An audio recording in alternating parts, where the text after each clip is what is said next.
صلی علی رسول کریم۔ نبی کریم صلی اللہ تعالی علیہ وآلہ وسلم کا ارشاد گرامی ہے کہ سراسر ظلم ہے اور کفر ہے اور نفاق ہے اس شخص کا فعل جو اللہ کے منادی یعنی مؤذن کی آواز سنے اور نماز کو نہ جائے۔ اور اسی طرح حضور اقدس صلی اللہ تعالی علیہ وسلم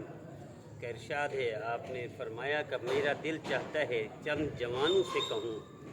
بہت سارا ایندھن اکٹھا کر کے لائیں، پھر میں ان لوگوں کے پاس جاؤں جو بلا عذر گھروں میں نماز پڑھ لیتے ہیں، وہ جا کر ان کے گھروں کو جلا دیں۔ حضرت طلحہ رضی اللہ تعالی عنہ کو لوگوں نے دیکھا کہ نہایت غمگین بیٹھے ہیں۔ کسی نے پوچھا کیا بات ہے؟ فرمایا کہ میں نے حضور صلی اللہ تعالی علیہ وسلم سے یہ سنا تھا کہ مجھے ایک کلمہ معلوم ہے، جو شخص مرتے وقت اس کو کہے تو موت کی تکلیف اس سے ہٹ جائے اور رنگ چمکنے لگے اور خوشی کا منظر دیکھے، مگر مجھے حضور صلی اللہ تعالی علیہ وسلم سے اس کلمہ کے پوچھنے کی قدرت نہ ہوئی، اس کا رنج ہو رہا ہے۔ حضرت عمر رضی اللہ تعالیٰ عنہ نے فرمایا مجھے معلوم ہے، تو حضرت طلحہ رضی اللہ تعالیٰ عنہ خوش ہو کر کہنے لگے کیا ہے؟ حضرت عمر رضی اللہ تعالیٰ عنہ نے فرمایا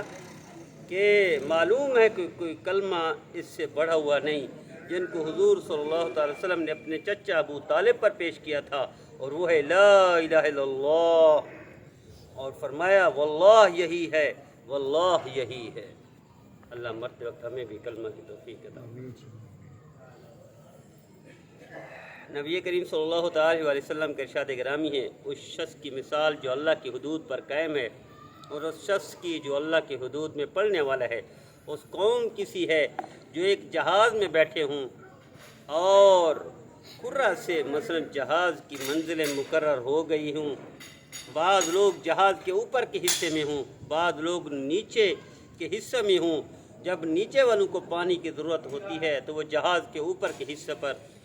آ کر پانی لیتے ہیں، اگر وہ خیال کر کے کہ ہمارے بار بار اوپر پانی کے لیے جانے سے اوپر والوں کو تکلیف ہوتی ہے، اس لیے ہم اپنے ہی حصہ یعنی جہاز کے نیچے کے حصہ میں ایک سوراخ سمندر میں کھول لیں جس سے پانی یہاں سے ہی ملتا ہے، اوپر والوں کو ستانا نہ پڑے، ان کو تکلیف نہ ہو۔ ایسی صورت میں اگر اوپر والے ان احمقوں کی اس تجویز کو نہ روکیں گے اور خیال کر لیں گے کہ وہ جانے ان کا کام، ہمیں ان سے کیا واسطہ، تو اس صورت میں وہ جہاز غرق ہو جائے گا اور دونوں فریق ہلاک ہو جائیں گے۔ مگر ان کو وہ روک دیں گے تو دونوں فریق ڈوبنے سے بچ جائیں گے۔ صحابہ کرام رضوان اللہ تعالی مجمعین نے حضور اقدس صلی اللہ علیہ وسلم سے ایک مرتبہ دریافت کیا کہ ہم لوگ ایسی حالت میں بھی تباہ و برباد ہو سکتے ہیں جبکہ ہم میں صلحاء اور متقی لوگ موجود ہوں؟ حضور صلی اللہ تعالی علیہ وسلم نے ارشاد فرمایا کہ ہاں، جب خباثت غالب ہو جائے۔ اس وقت مسلمانوں کی تباہی و بربادی کے ہر طرف گیت گائے جا رہے ہیں اور اس پر شور مچایا جا رہا ہے، نئے نئے طریقے ان کی اصلاح کے واسطے تجویز کیے جا رہے ہیں، مگر کسی روشن خیال تعلیم جدید کے شرعی کی تو کیا کسی تاریخ خیال مولوی صاحب کی بھی اس نظر کا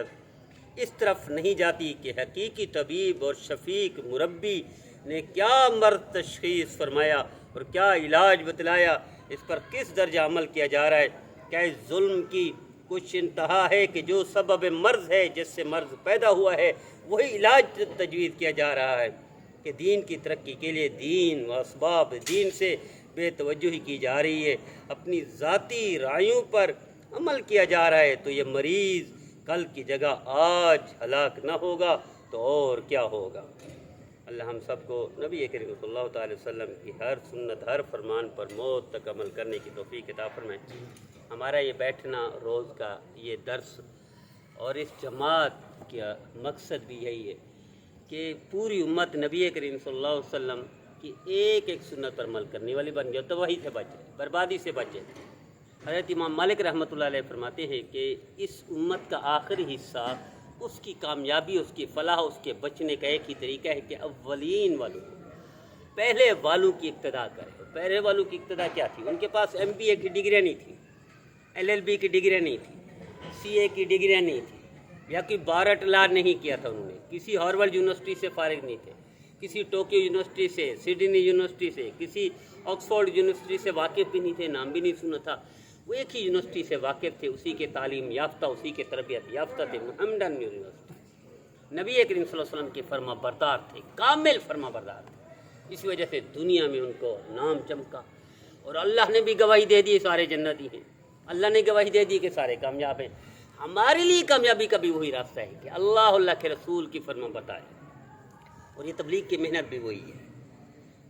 اس میں کوئی یہ نہیں کہ پارٹی بنائی جا رہی ہے یا ووٹ بڑھائے جا رہے ہیں یا اس کے لیے کوئی اور کام کیے جا رہے ہیں، یہ ایک ہی مقصد ہے کہ اللہ کے رسول کی تابعداری اور فرما برداری۔ امام غزالی رحمۃ اللہ لکھتے ہیں حضرت یوشع علیہ السلام کے پاس اللہ نے وہی بھیجی، یوشع تمہاری اس قوم میں سے 1,00,000 بندہ ہلاک کرنے والا ہوں، ان میں 60,000 تو بدکار گناہگار ہیں، 40,000 نیک پرہیزگار عبادت گزار ہیں۔ یوشع علیہ السلام نے عرض کہ یا اللہ، گناہگار تو سمجھ میں آتی ہے وہ ہلاک ہوں، لیکن پرہیزگار عبادت گزار فرما بردار یہ کیوں؟ اللہ نے ارشاد فرمایا یوشع یہ انہی کے ساتھ اٹھتے بیٹھتے، انہی کے ساتھ کھاتے پیتے ہیں، لیکن ان کی توجہ ادھر مبذول نہیں کرواتے، ان کو توبہ کی طرف توجہ نہیں دلاتے، ان کو فرما برداری کی طرف توجہ نہیں دلاتے، یا ان کے لیے یہ تڑپتے نہیں ہیں، انہیں ترغیب نہیں دیتے، انہیں سمجھاتے نہیں ہیں، یہ انہی جیسے ہو جاتے ہیں، پرہیزگار تو ہیں، عبادت گزار تو ہیں، فرما بردار بھی ہیں، تابعدار بھی ہیں، عبادت بھی کرتے ہیں، لیکن ان کے ساتھ مل کر بھی ان جیسے بھی ہو جاتے ہیں، اس لیے ان کو بھی دنیا میں ہلاک کروں گا، آخرت میں یہ بچ جائیں گے۔ تو ہماری تباہی بربادی اس سے بچنے کے لیے ایک ہی راستہ ہے، یہ تبلیغ کی بھی یہی محنت، اس کا خلاصہ بھی یہی ہے، اس کا مقاصد میں سے مین مقصد یہی ہے کہ ہم سارے نبی کریم صلی اللہ علیہ وسلم جیسی نمازیں پڑھنے لگ جائیں، نبی کریم صلی اللہ علیہ وسلم جیسے روزے رکھنے لگ جائیں، نبی کریم صلی اللہ علیہ وسلم جیسی زندگی گزارنے لگ جائیں، نبی کریم صلی اللہ علیہ وسلم جیسے معاشرے کے تمام رسوم و رواج ہمارے ہوں، ہماری شادی خلاف سنت ہے، ہمارے نکاح خلاف سنت ہے، ہمارا اٹھنا بیٹھنا خلاف سنت ہے، ہماری مارکیٹ خلاف سنت ہے، ہمارا کاروبار خلاف سنت ہے، ہماری زندگی خلاف سنت ہے، ہمارے بچے بھی نافرمان ہیں، ہماری بچیاں بھی نافرمان ہیں، ہمارے بوڑھے بھی نافرمان ہیں، ہماری بوڑھیاں بھی نافرمان ہیں، ٹوٹل طبقہ نافرمان، اللہ نافرمانوں کی تو نہیں سنتا نا، اللہ کے ہاں قبولیت فرما برداروں کی ہے، اور یعلمون والوں کی نہیں ہے کہ جانتے ہیں اللہ معاف کر دے گا، نہیں، یعملون والوں کی اہمیت ہے جو عمل کرتے ہیں، کلہم ہالکون الا العالمون، اللہ کے حبیب نے فرمایا سارے ہلاک ہو جائیں گے مگر عالم بچ جائیں گے،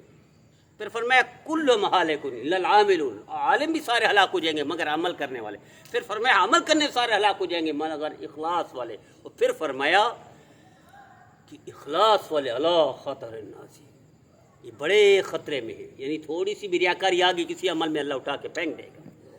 اللہ ہم سب کو نبی کریم صلی اللہ علیہ وسلم کی کامل فرمانبرداری کی توفیق عطا فرمائے، اس میں اخلاص و للہیت عطا فرمائے۔ سبحان جلال الوهاب الحمد لله رب العالمين والعاقبة للمتقين والصلاة والسلام على رسوله محمد وآله وأصحابه آمين أجمعين۔ رضي الله تعالى أن محمد ما هو أهله صلى الله تعالى خير خلقه محمد وآله وأصحابه آمين أجمعين برحمتك يا